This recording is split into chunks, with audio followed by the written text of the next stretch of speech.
a podcast focusing on anthology horror. And it's the Halloween special! Woo! I'm Camp Counselor Lauren Jewell. And I'm your least favorite camp counselor, Tish DeLano. Author extraordinaire. Woo! And we are joined in this episode currently by a special guest camp counselor, friend of the podcast, Dorian. And later in this episode, we'll be joined by a special guest camp counselor, Terence Cover. I very much enjoyed this trend we have for the last 2 weeks of special guest camp counselors. It's just that time of year. So, campers, we do apologize that we've been a little busy, but there are very good reasons for that, and we may or may not tell you why. Super good reasons. I mean, one in particular is that I got a new job, and so we are now on opposite schedules. But things are starting to calm down. We're starting to assimilate. Yes, I'm excited, even if my voice doesn't sound excited. Just a lot of change going on. Happy Halloween!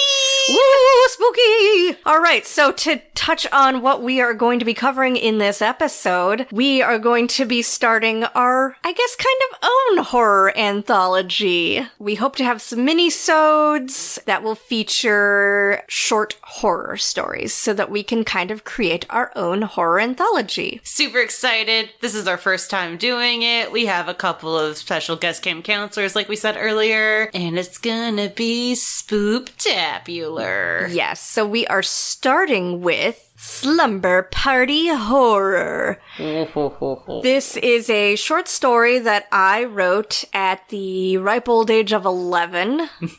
This would have been 6th grade. You can tell it was the 90s by some of the names, but the primary characters are based on my group of friends from the 6th grade, and I only changed a few names. So, shout out to Sarah, Annette, Kim, and Aubrey. But yes, so I changed Kim's name to Alex and Aubrey's name to Topanga. And the character based on me, I voice. Her name is Odessa, and that's actually the name of my best friend from kindergarten. Aww. So Odessa Clay, if you hear this, email us at campcreeppodcast@gmail.com. She's doing happy finger guns. You just can't see it. Yeah, sometimes I forget that podcasting is not a visual medium, so... I mean, if you really, really wanted to do both someday... Someday. That we both agreed in the beginning, though, that would require putting on makeup and hair. Although, bras. Yeah, oh boy. I mean, I'm wearing a Chucky onesie right now, just to let everybody know. And one croc and one surgical shoe, because I'm still nursing a broken toe. It's been like 2 months, y'all. I know, yeah, this toe, I'm ready for it to heal already. I have a knife. Are we gonna start rating things with one severed Tish toe? Like, yes! That's coming to 2022. That's for when we really like an episode. We've used both of the thumbs. We're just gonna pop off a toe. Anyways. Anywho. Hey, campers. Yes. Oh, wait, I'm not a camper. But Dorian's a camper shiz right here. Right? Hey. But before we go into this episode and all the things we usually do, there is a bulletin board. Yes, a few notices up on the bulletin board. Just wanted to say, warning, there is, I'm so sorry about this, guys. There is some violence against a dog in this story. Listen, I was in 6th grade. Puberty was just about to hit me like a freight train. I was very angry, but also awkward, and I watched way too much horror for an 11-year-old. So my apologies for the violence against a dog in the story. No animals were harmed. I wasn't at home abusing a dog. And then the other bulletin board notice that I wanted to put up is this was also the 90s. We didn't have a term like ableism, so don't cancel us. There is a little bit of a nowadays would be considered problematic mental health theme in the story. But again, I was 11, so, if you want to cancel 11-year-old Tish, go ahead.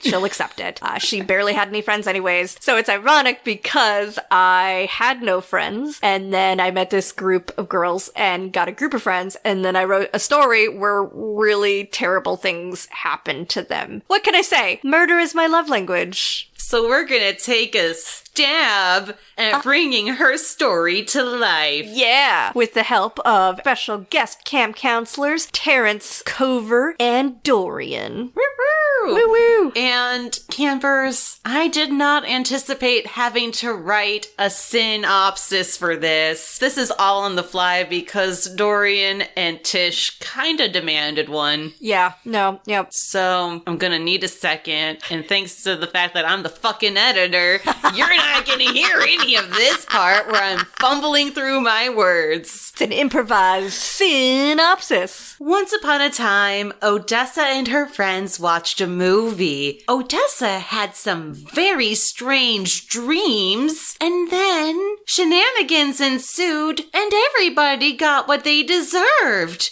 Or did they? Yay! I don't want to spoil anything, right? Even if it's a synopsis. Like, right? It's so good, guys. It's so good. It's so bad that it turns around and becomes good. Yeah, I appreciate the level of seriousness that everyone approached this with. So, without further ado, this is the 2021 Halloween special, Slumber Party Horror.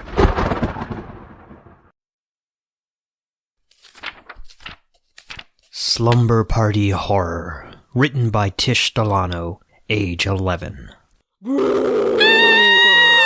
The woman on the television screamed as the monster opened its mouth, which just happened to be full of fangs. Why did she have to go into the basement? Asked Alex. Because if she hadn't, this wouldn't be a monster movie, duh. Odessa cried out.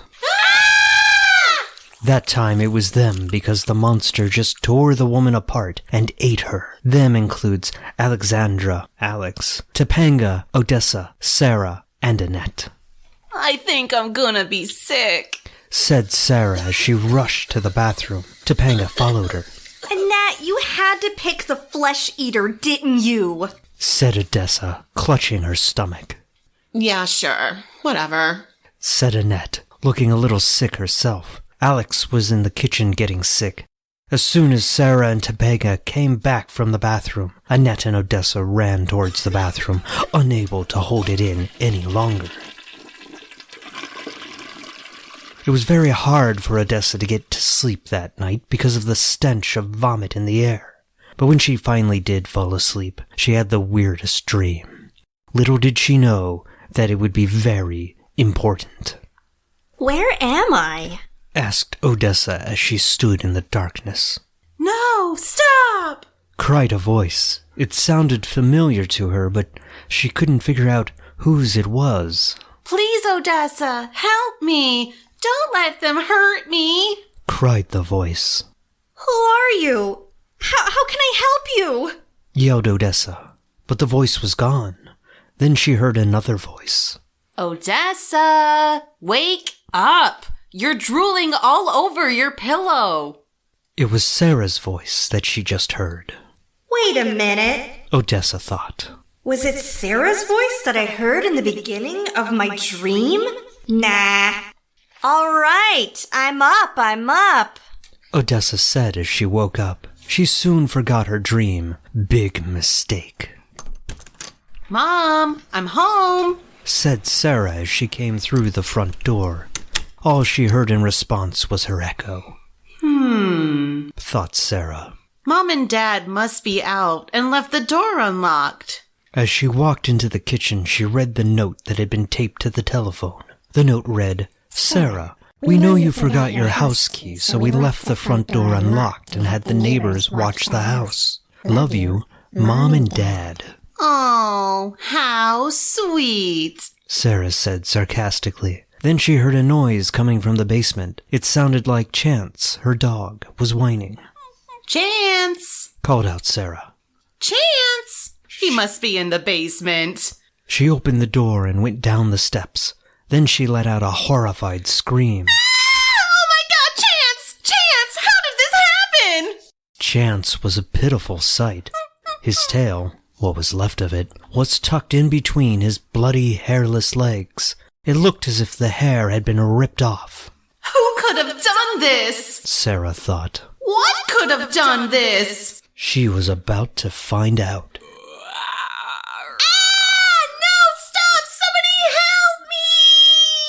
Then Sarah took her last breath. Odessa decided to go over to Sarah's house after she got home from Alex's house. When she looked in, she saw Chance, looking like a bloody mess, whining at the front door. She tried the knob and the door opened. It was Chance who led Odessa to the basement. It was a disgusting sight. All of Sarah's flesh was torn off. How? Who? Why had been questions everyone had asked, but no one could answer. It was the hardest on Sarah's parents and Odessa. It was the saddest funeral they had been to, and right before the funeral, Chance died. After Sarah's death, people tried to make their lives normal again. Alex had another sleepover 2 weeks later. This time, they just watched a movie marathon on TV called The Best of the 80s. They saw The Sleeper. Odessa was the only one who didn't get scared. The Sleeper was about a mummy who slept for a long time and was awakened by some archaeologist and went to the city and mummified 3 people. None of the girls got sick this time, but Odessa had another dream. Hey, I've been here before. This was in my other dream, Odessa said, staring into the darkness. All of a sudden, a light came on and she saw 3 jars and heard a different but familiar voice. It started screaming. No! Odessa! She woke up to the sound of screaming. She saw a bunch of jars on the floor. What happened? Odessa said sleepily. Alex, Annette, and Topanga are dead! Cried out Alex's mother. Then Odessa cried harder than she ever cried before. No one saw who or what did it. Their brains had been pulled out through their noses and put in those jars. I'm alone, thought Odessa. Odessa, it's time for bed, said Odessa's mother. Odessa had been watching Voices. It's about a crazy woman who listened to the voices in her head and ends up committing suicide. It had been months after her friend's murders. The police hadn't given up yet, but were going to soon. She had another dream that night. Another, and her last strange dream. Hi, Odessa, said familiar voices. Wait a minute, thought Odessa. Those are my friends? Alex, Annette, Sarah, Topanga? Where are you guys? Odessa cried out. We're behind you, Topanga said. Oh, I wish this wasn't just a dream. I want to be able to talk to you like before you guys died, said Odessa while fighting back tears. Odessa, we were murdered by a monster, but it's gone now, and we will talk to you all the time, okay? said Sarah. Okay? Sarah said even louder this time. Sarah, you know it's no use. She just stares off into space like the rest of these nutcases and makes up stories about monsters killing us, cried out Topanga. It's a shame, said Alex sympathetically as she left Rambler Insane Asylum. The end. All right, it's everybody's favorite segment, Who's That Ghoul? Doot doot! Today was a very special episode. We'll start with our first special guest ghoul, Terence Cover. Terence is a pal of ours. Terence is an actor, photographer, a general artiste. Man about town. Terence is a very, very, very special person. Terence and I were in Feaster Sunday together. Terence was just in Karis Hell 2. And Terence, do you want to talk a little bit more about your artistic career? No. So I do action figure photography, and I have compiled some of it into some miniature books, in addition to having my prints available in my Etsy store for the action figure photography. So it's etsy.com/shop/actfigphotog, which is just short for action figure photography, because I'm not very good at coming up with names. And same for like the Facebook page for that. And then Instagram is just my name. And my YouTube channel, where I do storytelling videos, and you can hear my silly voice talking about myself. And that's just under my name, Terence Cover. Yeah, that's why I really wanted Terence. When you said you would do it, I was like, yes, because Terence, go check out his YouTube channel. I've said it many times, and I mean it in the most platonic, friendly way that I want you to come over and read me bedtime stories. I'm like, no, seriously, like, I just want Terrence to come over and read me stories so that I can fall asleep. But in addition to that and the acting that you mentioned, I do run a film festival called Devil's Night Gallery, which by the time you hear this will have just happened at the Senate Theater this year. It's inspired by Rod Serling's television series Night Gallery, so it's appropriate for this series. So that just happened. And then, yeah, like you said, I dabble in some filmmaking as well. Where can people find the films that you have done? Well, Feaster Sunday, which you were in as well, is available on Rock Bottom Video's website, which I think is just rockbottomvideo.com, or it's in their store envy. So if you go on there and search for it. Carousel 2 is available streaming on stevebuster.com, but also available on silverspotlightfilms.com to order a physical copy. And then, I don't know, check my IMDb page and see if there's anything else that sounds of interest. Those are the two most recent, though. That's a goal of mine, is to have so many credits to be like, oh god, I can't even remember all the things I've done. Just go look at my IMDb. All right, and then our next special guest is friend of the pod, Dorian. Dorian actually won our very first ever trivia night. Yeah, congratulations! You won! You get merch after we officially hire you to make it. Yes, Dorian is part of my inner circle and is a pretty amazing and innovative artiste who does not talk herself up enough. No. Dorian, do you want to tell the campers a little bit about you? Not especially. I am essentially just somebody who walked in off the street and got in on this whole thing at the last second. I am looking forward to doing some merch for you guys, though. Aw. Yay! Thank you for being a trooper. Yes. But Dorian has been listening since day one, which I appreciate. Dorian is part of my my Thursday night crew. We were strangers who met on the internet, who got together to watch American Horror Story, and I went, totally ignoring every bit of advice I've ever learned from true crime, because I didn't have cable and I just really wanted to watch that season of American Horror Story. So it was a horror anthology that brought us together. And it was the last good thing the internet did for anybody. Yes, very true. It was the last time I ever met strangers off the internet. And thankfully I didn't end up dead. So there's that. So that was today's Who's That Ghoul? It's the end of the episode, so it's time to say, did you like it? Everyone's got to give a review. I would give this one 2 tiny little rotted pinkies up, which seems appropriate because I'm imagining tiny little Tish at her tiny little desk writing this awful story about how all of her friends got murdered by monsters. Maybe, sort of, or maybe everybody's just crazy. I'm going to give Tish's amazing middle school story 2 severed thumbs up. All right, Terence, roast me. I can't.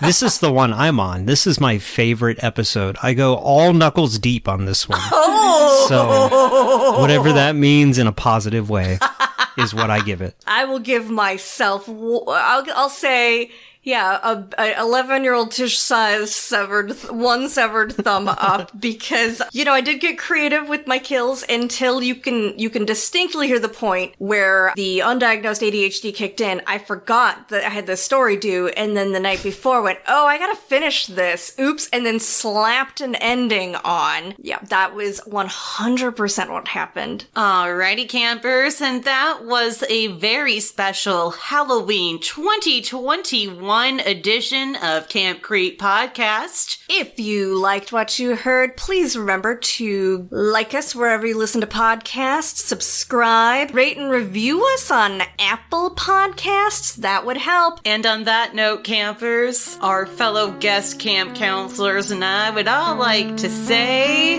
Creep it real.